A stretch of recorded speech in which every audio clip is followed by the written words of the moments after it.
Welcome back to Elite Dangerous. Today I'll be discussing everything you need to know about the frameshift drive.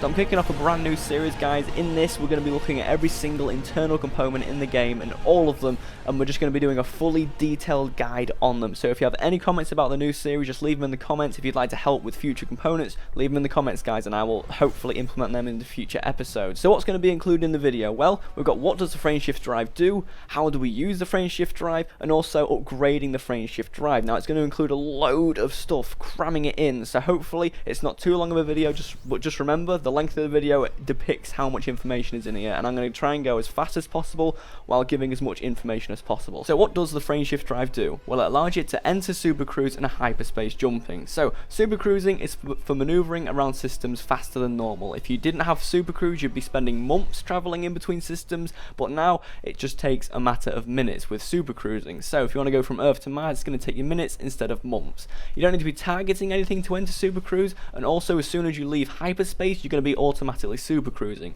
and to just leave supercruise you just click the button to leave. So hyperspace jumping is a little bit more advanced. This is jumping from system to system, light years apart in a matter of seconds. The only time you're actually waiting for is the next system to load, and you're not actually waiting for the hyperspace system to actually activate or anything like that. So hyperspace can only be activated if you're targeted under the system. If you can't target a system, or if it's been blocked by a planet, you actually need to maneuver around the planet to actually be able to looking at the system and to be able to hyperspace there. Also, guys, while you're in hyperspace, you can't do anything and it's unstoppable. So unlike supercruise where you can actually do things and command where you would like to go, in hyperspace you go into that system no matter what, assuming you've actually activated the drive. So how do we use the frameshift drive? Well, if we go into the flight miscellaneous section of the controls section, you can actually see 3 bindable buttons that relate to the frameshift drive. I recommend that you don't bind the top one, but you bind the bottom 2. These are the supercruise and hyperspace buttons. Basically these are the separate ones. The top one combines the 2, and it gets a little bit iffy if the planet is behind, or if a system is behind a planet. I'll get into that in a little second. So you need to separate them, because if you've targeted a system and it's behind a planet, you can't hyperspace through the planet. You'll have to supercruise around the planet and then you'll be able to hyperspace jump. If you have it bound to just one button, then you're going to have to fly around the planet without using supercruise, and it's going to take hours. So recommended is to actually use supercruise to fly around a planet, and then you can target the system and fly in hyperspace.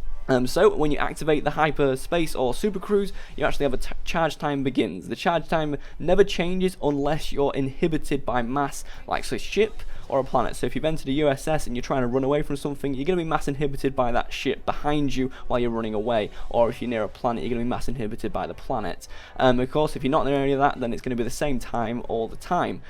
Basically, when you charged it as well, it's going to have a 5-second countdown, and from that point you can't change anything, so you can't do anything about it unless you get destroyed or your FSD gets destroyed while you're in combat. So of course as well, it generates heat while you're charging, so recommended while it's charging, don't do anything drastic like using boost a lot and things, because you'll probably get heat damage, especially if you're near a star. If you've just entered a system from hyperspace at a star, and you enter FSD again, and then you're starting to use a load of power things, it's actually going to be taking a lot of your heat up and you'll get heat damage, so don't do that. So you can actually come out of supercruise at any time while you're in a system, assuming you're going less than 999 kilometers a second.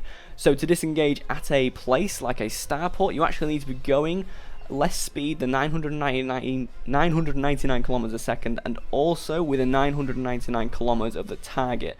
Usually by the time you get there, you're going to be going less than 700 kilometers a second. Just make sure you've got a 2-second reaction time to actually click the button to disengage properly, because if you get there and do that, then you're going to actually pop out within 10 kilometers of the starport or location, and it's going to be incredibly easy to get to the location. If you overshoot it or undershoot it, you'll have to re-engage supercruise and fly there, because usually you'll end up 10 minutes away going at the speed of like 300 meters a second.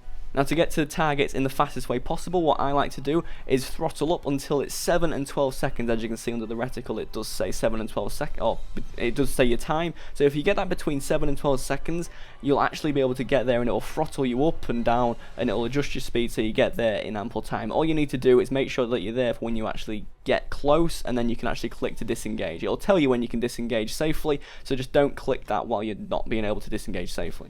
So super cruise and hyperspace can be entered at any time, assuming that the FSD isn't in cooldown. So you've just hyperspace jumped somewhere and you've got a cooldown of around 10 seconds. Also, if you get pulled out of super cruise by an interdictor, then you have like a 50-second cooldown, so you just need to wait for that to actually go and then you can use it again. Also, assuming that you're not mass locked at a station, so a mass lock of a station has around an 8-kilometer range, so you need to leave that mass lock and then you'll be able to use your FSD.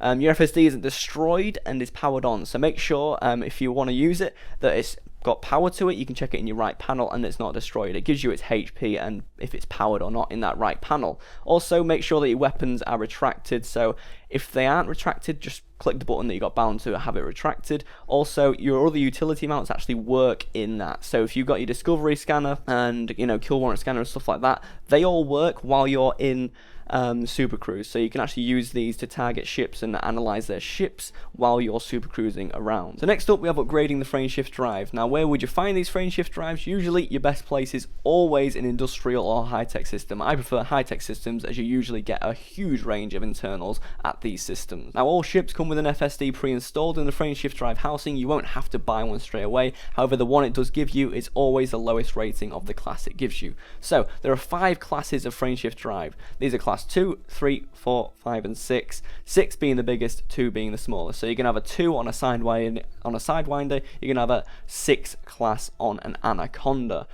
Now, a ship's mass usually dictates its class of FSD, so of course an Anaconda weighs like 500 tons, I believe, so that's why it has a class 6, and a Sidewinder weighs less than 50 tons, that's why it has a class 2. Now, each class on its own has 5 different rated FSDs inside of it, from E through to A, so with A being the best and E being the worst. Now, this is in terms of jump range only. So all ships, when you buy them, come with the highest classed FSD that it can. So an Anaconda will come with a class 6, a Type 6 will come with a class 4, I believe, a Sidewinder will come with a class 2. However, these FSDs are always the lowest rated ones, which is E. So you're always going to get the highest class, lowest rated FSD when you initially buy a ship. Now, the next one is probably the most important bit, and it's when buying a new FSD, you don't want to be getting a class lower than the maximum one that you can have. You don't want to be putting a class 3 drive inside of a Lake on Type 6, because it can actually hold a class 4. You're going to get a much less jump range usually. Now, there is a side point to that, and this is the fact that a rating A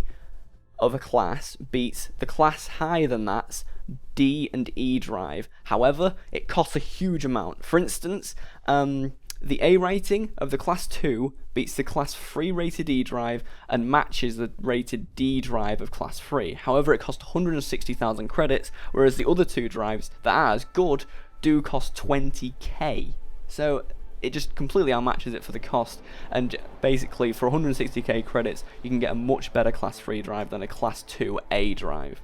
Now, frameshift drive's pricing is actually kind of strange. From class to class, it doesn't have any correlation as far as I can tell. You're just paying more and more for the high class you go. So for a class 6, you're going to be paying more than a class 2. So a class 2A costs less than a class 4A, obviously. However, the ratings is where there is actually a correlation. So an E drive costs 3 times less than a D drive, that costs 3 times less than a C drive, and a C drive costs 3 times less than a B drive, and that costs 3 times less than an A drive. So an A drive, by the time it gets to the end, is like 9 or 12 times more expensive than the E drive or D drive. But basically, so for every rating you go up, you're just timesing it by 3. So if something's 20k, it's going to be 60k the next rating you go up. So what actually changes when you're upgrading the FSD? Well, 4 things change about the properties of the FSD. The first is the optimal mass of how it will work. So if you exceed this, the jump range drops off dramatically. It will still work. You'll still be able to super cruise and hyperspace jump, assuming that you've actually still found a system that is within range.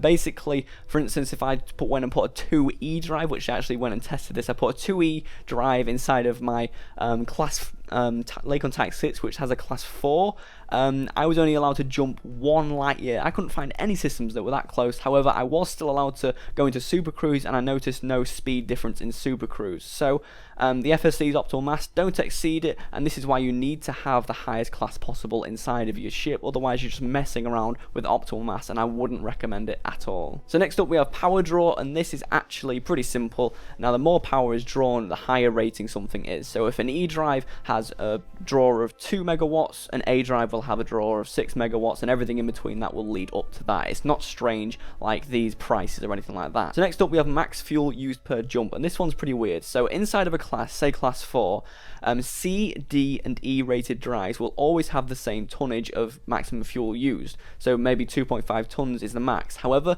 B drives will have an increase, and then A drives will have an increase on top of that. So C, D, and E always the same. B and A will always have an increase over each other and the rest. So next up we have the actual mass of the frameshift drive, and this is a crazy one. This is just unbelievable. So it doesn't depend on any ascending numbers or any ascending letters, it just depends on the letter specifically. So for instance, the heaviest frameshift drive in a class section will always be the B rated one. The lightest one will always be the D rated one. E, C, and A will always have the same mass, and it's always going to be the median. So D, lightest, B, heaviest, E, C, and A always the same, but in the middle of either one of them. So the last thing to know is, of course, that the FSD is the biggest contributor to increasing the jump range. Nothing beats it. However, there are other things that affect it. These are your weight of your ship and the fuel capacity of your ship. So when you have a less fuel capacity, it's pretty much just reducing your weight as well, which just allows you to jump further. It's not going to be a huge effect. Maybe by reducing your weight by like 50 tons only halves, or only gives you an extra half of a light year. It's still something, but just remember that when you're upgrading your FSD, you're giving yourself a huge jump range. I've currently got like a 19 or more than 20 light year jump range when I'm unladen in my Type 6, compared to the 15 that it gives you at the start with the Type E. So just remember that. And that is it, guys. I have taught you everything that I know about the frameshift drive and that I've researched, and I've learned quite a lot in this video myself, never mind you guys. So hopefully you've enjoyed and it's helped. If it has, leave a like, subscribe, do all that stuff. Make sure to leave a comment about other components that you'd like to see, and I will see you all next time. Thank you very much for watching.